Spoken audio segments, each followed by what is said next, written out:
Welcome back to Up It. Today we are looking at overclocking this Core 2 Quad Xeon.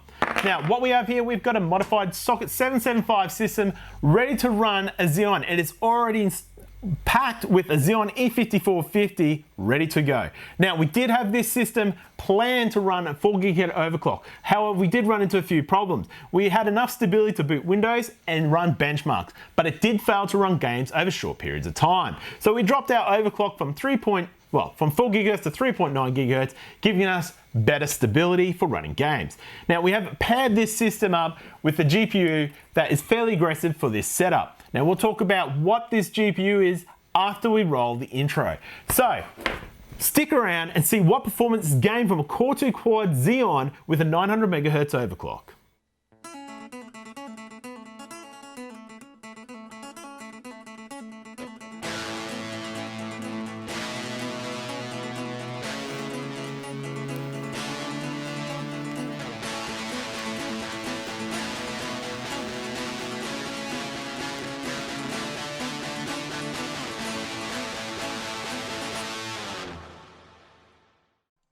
This particular machine has been upgraded since the late 90s. The case started off with a beige and blue schema, rocking an AMD K62-300.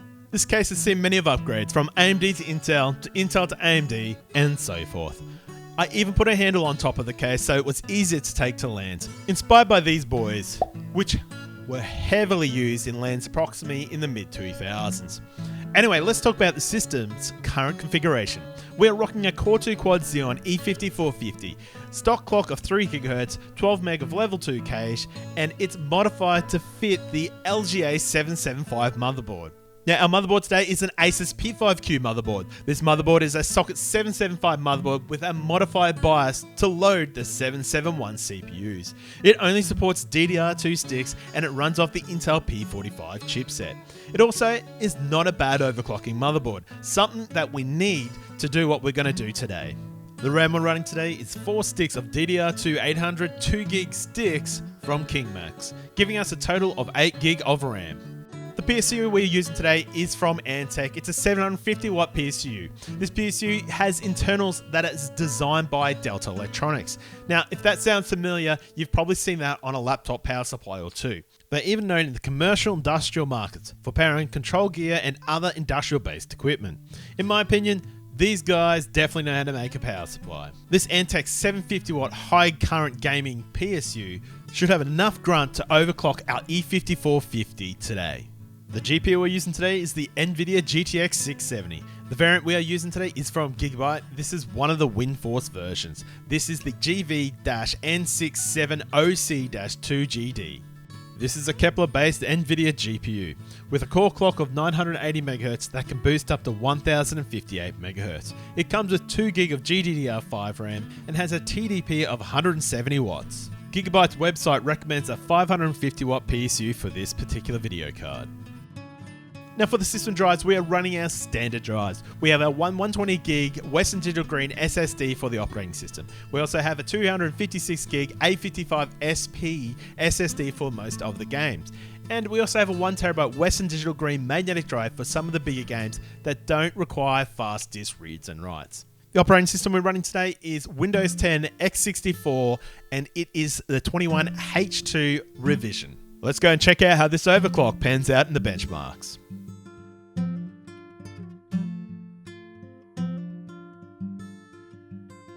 In 7-zip, the E5450 outdid all the CPUs except for the 3rd gen i5-3550, only missing out by a small amount of 85 points. In the multi-core score, the overclocked E5450 was close behind the i5-3550 once again, but behind by a larger gap of somewhere in the vicinity of 1,000 points. The overclocked E5450 gained a 25.6% performance increase in the multi-core score and a 26% increase in the single-core scores. In CPU ID CPU-Z's benchmarks, our overclocked Xeon E5450 sat between the i5-2320 and the i5-3550 for the single-core scores. But in the multi-core, the E5450 blitzed everything, With the highest clock, it's really showing that this clock speed makes a big difference in this benchmark. Surprisingly, we beat the 8-threaded Xeon W3520, which is a newer generation and has 4 more threads than the E5450. Wow, that's actually quite impressive. Overall, the standard E5450 and our overclocked Xeon had a 30.49% increase in performance in the single core and a 29.99% performance increase in the multi-core scores. Finally, for the CPU, in Cinebench, it gave us a score of 424 points, just beating the i5 2320. Overall, in Cinebench CPU benchmarks, our overclocked Xeon E5450 had a 28.8% increase in CPU performance. Not bad at all, really. Looking back over all of the CPU benchmarks we ran today, our Xeon overclocked E5450 showed us a performance increase in the vicinity of about 28% increase in CPU performance, which is a fair amount of gain in performance. So much we started to beat some of the 2nd gen i5s, and at times we're only just a touch behind the 3rd gen i5. That is actually quite impressive. Now for the GPU, our GTX 670 had a respectable frame rate for the hardware combination in the Cinebench GPU benchmark. We did get a 24% increase in GPU performance with the overclock of the CPU, showing us that there's still a considerable weight needed and is still used on the CPU for this benchmark. In Unigine heaven, our GTX 670 did quite well, pushing in front of the newer AMD RX 550, but still a lot of gain to be had to catch up to the GTX 970. In this benchmark, our CPU overclock gave us about a 1.7% increase in GPU performance overall. Finally, in 3D Mark's Firestrike, the GTX 670 did respectably again with this combination of hardware. We sat just behind a GTX 770, but yet some distance still to be caught up to get to the GTX 970. Overall, our overclock on the CPU gave us an extra 5.5% in GPU performance.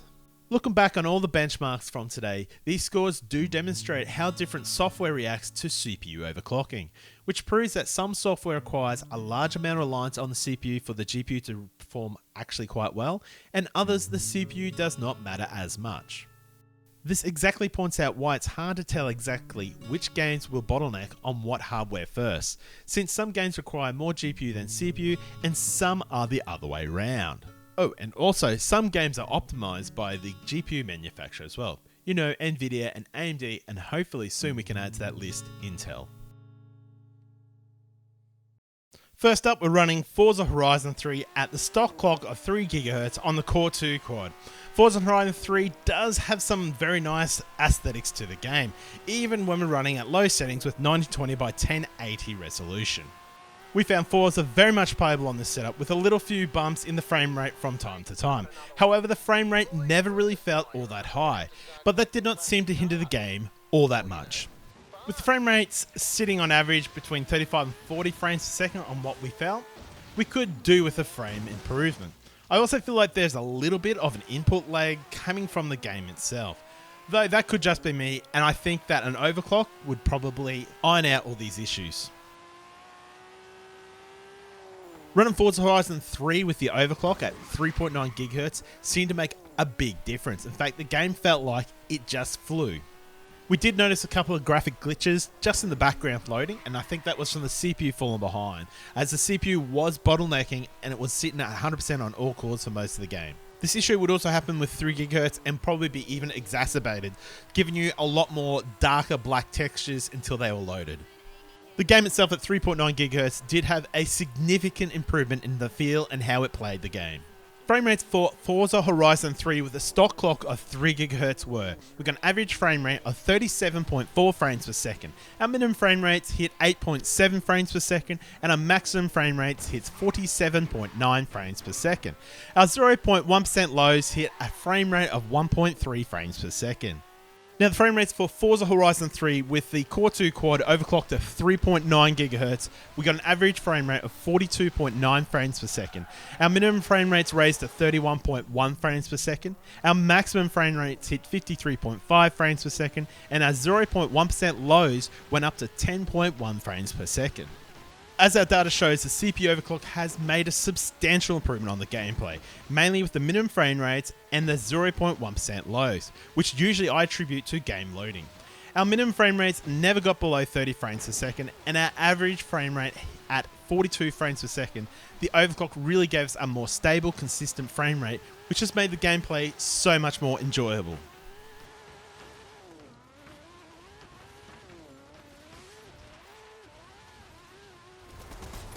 Dropping into Fortnite with low settings at 100% render, running in DirectX 11 performance rendering mode, running our CPU with 3 GHz on the Core 2 quad.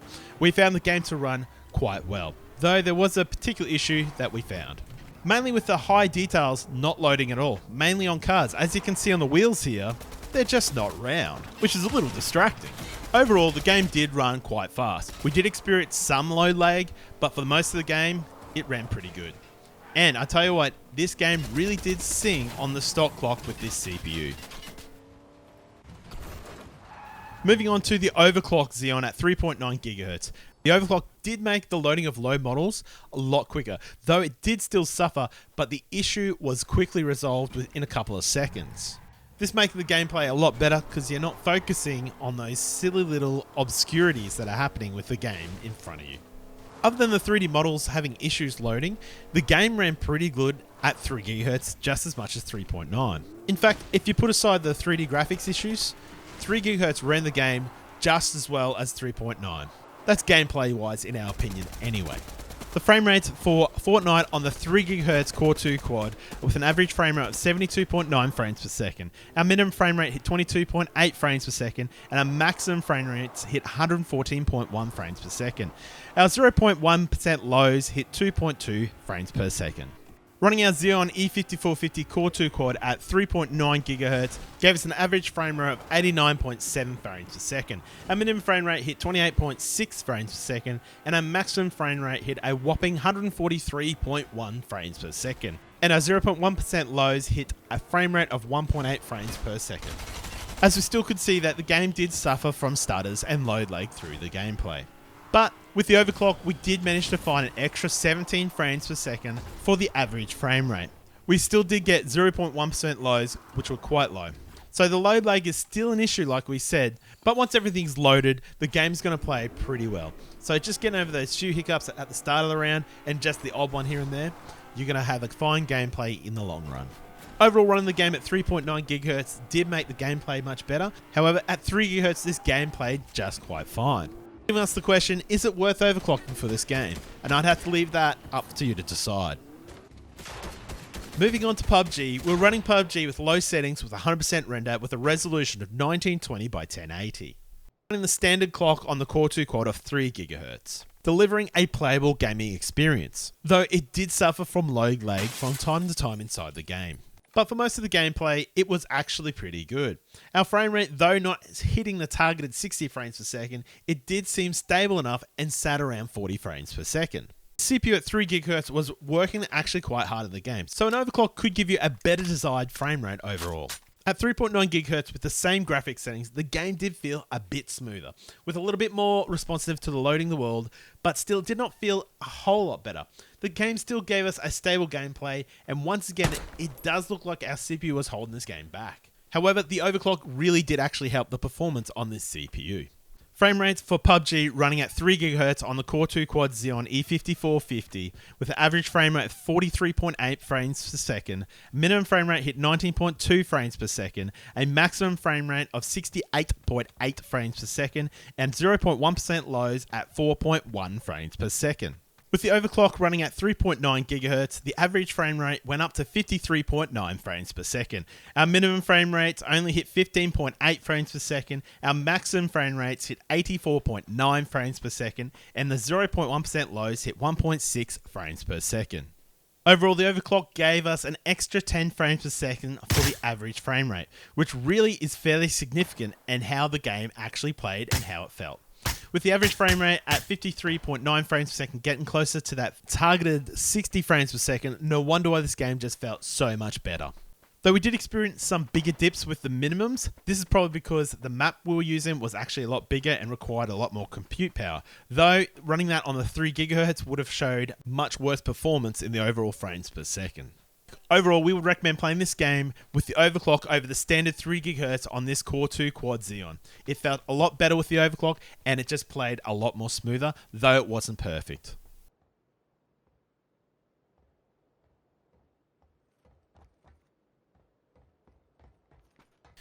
In Sea of Thieves, we ran this game at 1920 by 1080 on curse settings. This is pretty much also known as very low. At 3 GHz on the Core 2 Quad Xeon, the game ran quite well and was definitely playable. We did get the usual load lag as we came close to islands, but overall the game did feel pretty good, though our frame rates did sit around about 40 frames per second on average, and that is for most of the gameplay, but still, 40 frames per second is actually quite playable, especially if it is stable. Also, in my opinion, Sea of Thieves is just one of those games that you can get away with a little bit of a lower frame rate. Running the game with the same settings at 3.9 GHz, we found the game just to run just so much better. With a much more responsive feel and a better frame rate, even our load lags coming into islands was just a lot shorter. This really is so much more better to play with an aggressive overclock. Frame rates for our Core 2 Quad running Sea of Thieves at 3 GHz, our average frame rate was 42.8 frames per second. Our minimum frame rates hit 4.7 frames per second, and the maximum frame rates hit 60.7 frames per second. Our 0.1% lows had a frame rate of 4.5 frames per second. Running Sea of Thieves at 3.9 GHz on our Core 2 Quad gave us a lot better frame rates. Our average frame rate hit 57.3 frames per second. Our minimum frame rates went up to 26.8 frames per second. Our maximum frame rates went up to 84.9 frames per second. Our 1% lows was 22.9 and our 0.1% lows was 10.2 frames per second. On average, we gained 14 frames per second on compute power in the game. Everything across the board is running just so much better. We definitely can say an overclock in this game is very much worth its while. With an average frame rate only just shy of 60 frames per second and our 0.1% lows at 10 frames per second, though this is still not silky smooth, but the gameplay is actually pretty good and very much enjoyable experience to be had. Though the game ran pretty good at 3 GHz, once you try 3.9, you won't be able to go back.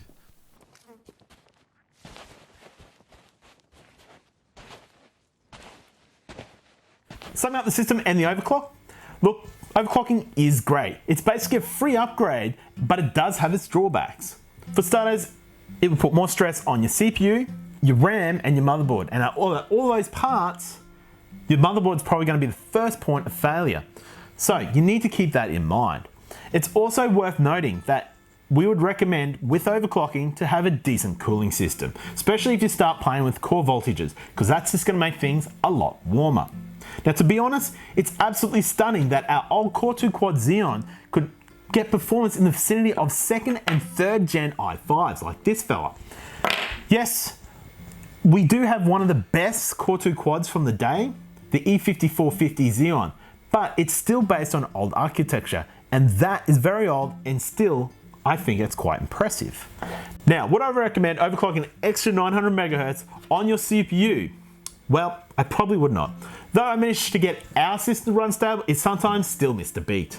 Overclocking itself is actually quite risky and can be quite cantankerous and annoying. And most of the time you'll probably find yourself trying to fix up corrupt files on your hard drive, or if you're really lucky, reinstalling because you corrupted one of those very important operating system files.